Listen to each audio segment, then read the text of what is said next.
Vizag steel plant ప్రమాదంలో యాజమాన్య నిర్లక్ష్యాన్ని ఎండగడుతూ బొలిశెట్టి సత్యనారాయణ ఒక వీడియోను విడుదల చేశారు. విదేశాల్లో ఇలాంటి ప్రమాదాలు జరిగితే సీఈఓ, ఎండీలను తక్షణమే అరెస్టు చేసి భారీ జరిమానాలు విధిస్తారన్నారు. మన దేశంలో కార్మికుల ప్రాణాలకు విలువ లేకుండా పోతుందని బొలిశెట్టి ఆవేదన వ్యక్తం చేశారు. ప్రభుత్వం వెంటనే స్పందించి థర్డ్ పార్టీ విచారణ జరిపించాలని డిమాండ్ చేశారు.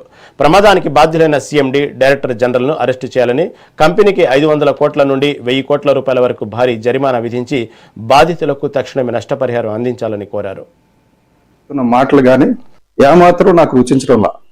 కారణం ఏంటంటే ఈవెన్ కార్మిక నాయకులు కూడా వాళ్ళ హక్కుల గురించి మాట్లాడకుండా ఏదో పోరాటం అపోజిషన్ లీడర్ లాగా మాట్లాడుతున్నారు. అది కాదు. బేసిక్ ఏంటంటే ఇదే గాని అమెరికాలో గాని, బ్రిటన్ లో గాని, ఇంకా ఆస్ట్రేలియాలో గాని, కొరియాలో గాని జరిగినట్టయితే ముందు ప్లాంట్ ని వాళ్ళు గవర్నమెంట్ కంట్రోల్లో తీసేసుకుంటారు.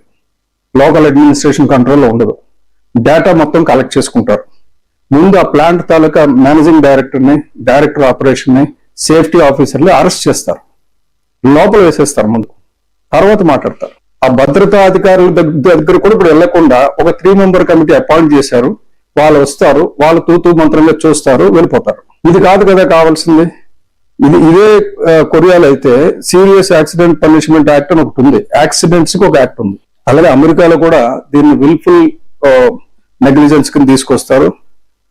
దాన్ని సిఇఓని, వైస్ ప్రెసిడెంట్ ని, డైరెక్టర్ ఆపరేషన్ ని ఇమ్మీడియట్ గా జైల్లో పెడతారు. అది పెనాల్టీస్ కూడా ఏ లెవెల్లో ఉంటాయంటే percentage of the turn over మీద ఉంటుంది.